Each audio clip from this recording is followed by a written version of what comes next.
Think back to that moment when you gave in, that uncomfortable yes that should have been a no, that favor you didn't want to do, that time you trusted someone who later revealed their true face, that nagging sensation that something wasn't quite right, but you ignored it anyway.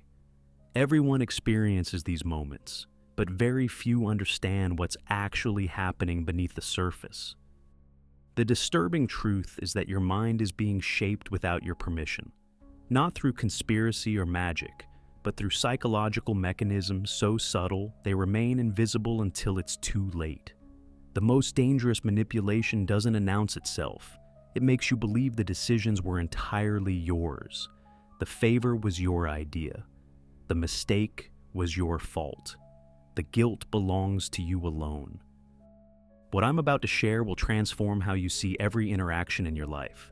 You'll discover the hidden patterns of control that operate in your relationships, your workplace, even in casual conversations. You'll learn why intelligent, capable people repeatedly fall victim to the same psychological traps. Most importantly, you'll gain the tools to break free, permanently. Niccolo Machiavelli understood this dark truth centuries ago when he wrote, "Men are so simple and yield so readily to the desires of the moment that he who deceives will always find those willing to be deceived." The manipulators of the world don't need to force you. They simply need to understand what drives you better than you understand yourself. What makes manipulation truly dangerous isn't the act itself. It's that the victim never realizes they're being controlled. They believe they're making choices freely, when in reality, they're responding to invisible triggers planted deep in their psychology. This isn't just theory. It's the hidden architecture of influence that shapes our world. Look closely, and you'll see it everywhere. Think about the last time someone made you feel guilty for setting a boundary, the subtle sigh, the wounded look, the passive-aggressive comment that made you question your own judgment. These aren't random emotional reactions. They're calculated tactics designed to bypass your rational mind and target your emotional vulnerabilities. Or consider how certain people in your life always seem to get what they want from you. They don't demand or threaten. They don't need to. Instead, they've mapped your psychological terrain so thoroughly that they can navigate your defenses with surgical precision. A well-timed compliment here, a strategic display of need there, a carefully crafted scenario where saying no makes you the villain. The most skilled manipulators never appear manipulative. They present themselves as victims, mentors, friends, or lovers. They wrap control in the language of care. "I'm only thinking of you. After everything I've done. No one understands you like I do." These phrases aren't expressions of connection. They're tools of compliance. Machiavelli recognized that power rarely operates through brute force. It works through perception, through the stories we tell ourselves about who we are and what we owe others. The prince who appears virtuous while acting in his self-interest will always triumph over the prince who is genuinely virtuous but fails to understand the darker mechanics of human nature. History proves this pattern repeats endlessly. The most effective leaders, politicians, and influencers aren't necessarily the most ethical. They're the ones who understand how to shape reality to serve their purposes. They know when to appear generous and when to instill fear, when to speak truth and when deception serves them better, when to keep promises and when breaking them costs nothing. The world doesn't reward goodness. It rewards those who understand power. This isn't cynicism, it's reality. And until you grasp this fundamental truth, you'll remain vulnerable to those who do. The choice isn't whether manipulation exists in your life, it's whether you'll continue being unconscious of its presence. So, what makes you a target? Why do some people seem resistant to manipulation while others fall victim repeatedly? The answer lies not in intelligence, but in emotional blind spots, the unhealed wounds and unmet needs that manipulators instinctively detect and exploit. Every person carries psychological vulnerabilities, emotional gaps waiting to be filled. These aren't weaknesses of character.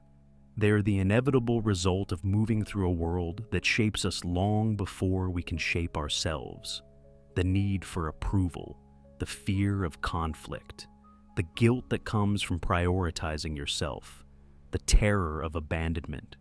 These aren't random feelings. They're entry points for control. The manipulator doesn't need to understand psychology textbooks.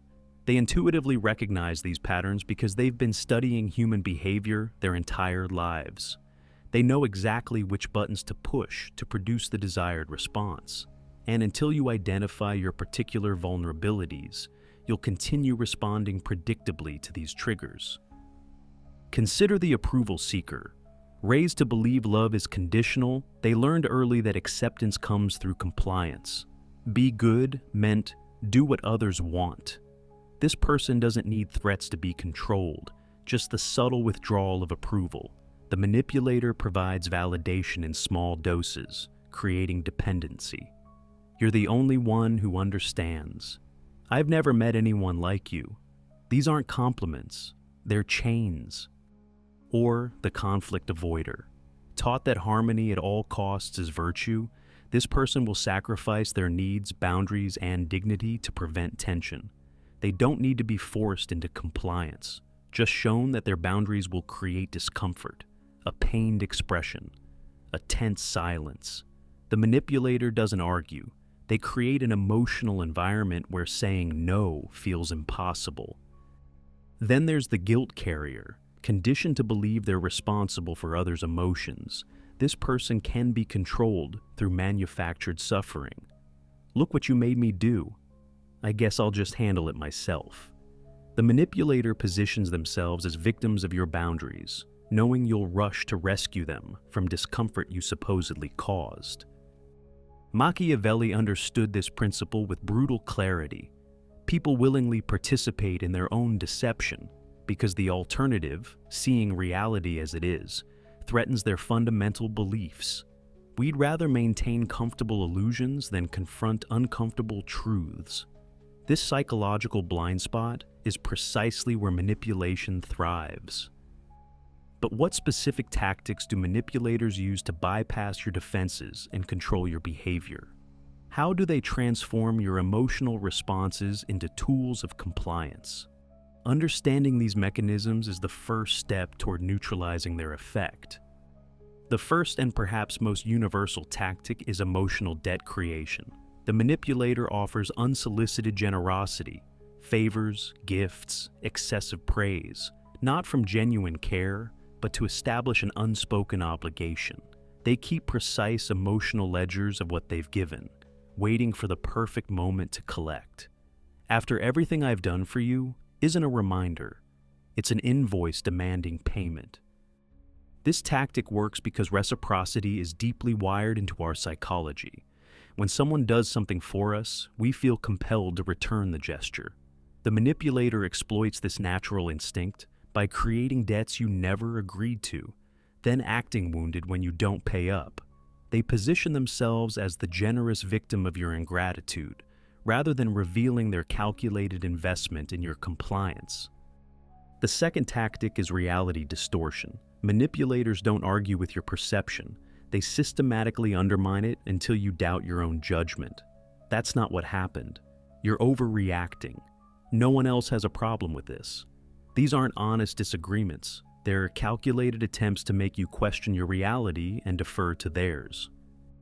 This technique, often called gaslighting, is particularly effective because it operates gradually. The manipulator doesn't deny everything at once. They introduce doubt incrementally, creating a fog of uncertainty that makes you increasingly dependent on their version of events. When you can no longer trust your perception, you become malleable, willing to accept their reality by default. The third tactic is false urgency. Manipulators know that pressured decisions bypass critical thinking. I need an answer right now. This opportunity won't wait. If you really cared, you wouldn't hesitate. These aren't expressions of genuine urgency. They're strategies to prevent reflection. The manipulator creates artificial deadlines, knowing that careful consideration would reveal the flaws in their proposition. This works because urgency triggers our fight or flight response, activating the emotional brain at the expense of logical evaluation. Under perceived time pressure, we make decisions to relieve the immediate stress rather than serve our long-term interests. The manipulator manufactures this pressure precisely to prevent you from recognizing that most ultimatums are entirely artificial. The fourth tactic is strategic victimhood. When confronted, the skilled manipulator transforms instantly from aggressor to victim. "I was just trying to help. Why are you attacking me?" This tactical position shift places you on the defensive, weaponizing your empathy until you're apologizing to them, despite being the one who was wronged. The fifth and perhaps most insidious tactic is intermittent reinforcement. Unlike consistent manipulation, which eventually becomes obvious, intermittent reinforcement alternates between reward and punishment unpredictably. Sometimes your boundaries are respected, other times they're violated. Sometimes you receive warmth, other times cold indifference. This creates a psychological dependency more powerful than consistent reward or punishment. Like a gambler at a slot machine, you become addicted to the unpredictable positive moments, enduring increasingly negative experiences in hope of receiving the occasional emotional payoff. This technique doesn't just control behavior, it creates attachment to the very person causing harm. These tactics aren't random. They form a sophisticated system of control that operates beneath conscious awareness. The manipulator doesn't need to understand these mechanisms intellectually. They've learned through experience that they work. And until you recognize these patterns, you'll continue responding exactly as intended. But here's where Machiavelli's wisdom becomes truly valuable. He didn't simply describe the dark mechanics of power. He revealed them so that those who would otherwise be victims could protect themselves. Understanding how manipulation works doesn't corrupt you. It immunizes you against those who would use these tactics against you. So, how do you break free? How do you transform from an unconscious participant in your own manipulation to a sovereign individual immune to these tactics? The answer isn't about becoming cynical or manipulative yourself. It's about developing what Machiavelli would call virtù, the capacity to see reality clearly and act decisively in your own interest. The first step is radical self-awareness. You cannot defend against vulnerabilities you refuse to acknowledge. Ask yourself, what do I fear most in relationships? What unspoken rules govern my behavior? What would I never say or do, even when justified? These questions reveal the emotional terrain manipulators exploit. Recognizing these foundational beliefs strips them of their unconscious power. Next, develop emotional differentiation, the ability to distinguish between feelings generated internally versus those implanted by others. When discomfort arises, pause and ask, is this my authentic response or a programmed reaction? Am I feeling genuine guilt or manufactured obligation? This mindfulness creates crucial space between stimulus and response, disrupting the manipulator's strategy and allowing you to reclaim choice. Then, implement strategic boundaries, not walls, but clear demarcations between what you will and won't accept. I need time to consider this decision. I'm not comfortable with that request. This doesn't work for me. These aren't aggressive statements. They're expressions of self-respect that signal to manipulators that their usual tactics won't work. The manipulator expects either compliance or conflict. When you offer neither, but instead maintain calm boundaries, they lose their procedural advantage. They've prepared for your predictable responses, not your centered clarity. Your emotional sovereignty becomes their insurmountable obstacle. Perhaps most importantly, develop what Machiavelli would recognize as strategic detachment. This isn't coldness toward others, but rather a healthy distance from emotional hooks designed to control you. When someone attempts guilt, manipulation, or urgency, observe these tactics with curiosity rather than reactivity. Interesting that you need this answer immediately. I notice you're suggesting I'd be selfish for prioritizing my needs. This detached observation accomplishes two things. It shows the manipulator that you see their strategy. and it prevents you from being emotionally hijacked by it. Few things disarm manipulation more effectively than having its mechanisms calmly exposed. Finally, accept the consequences of freedom. Manipulators don't release targets easily. They'll escalate tactics, paint you as selfish for establishing boundaries, and recruit others to pressure you. This is where most surrender, not because the tactics work, but because the discomfort of maintaining boundaries feels worse than the familiar pain of being controlled.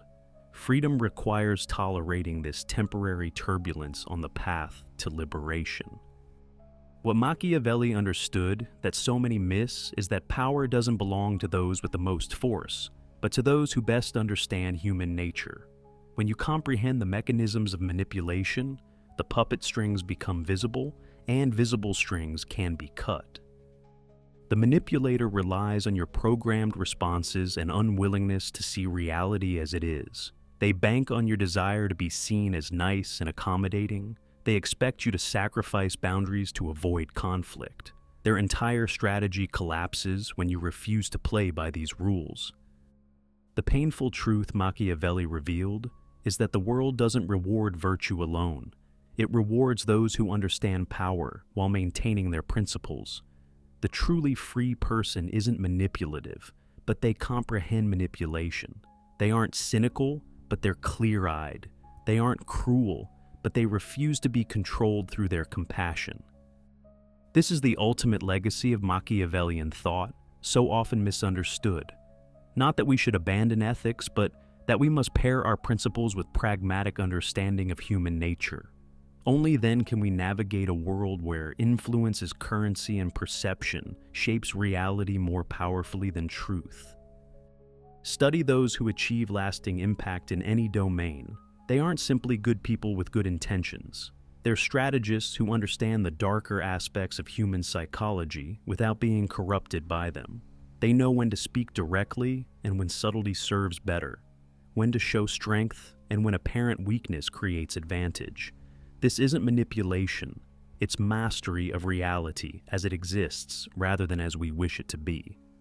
So the question becomes, will you continue moving through life unconscious of these forces, reacting predictably to triggers designed to control you? Or will you develop the psychological sovereignty that comes from seeing these patterns clearly? The choice determines not just your freedom from manipulation, but your capacity to create meaningful change in a world that responds to power more reliably than to virtue alone. If this message resonated with you, if you're ready to break invisible chains you didn't even know were binding you, subscribe to the channel, challenge yourself, rise above, become more. Like this video, share it with those who need to hear these truths, and comment below. When did you first realize you were being manipulated, and how did you respond? Let's discuss in the comments.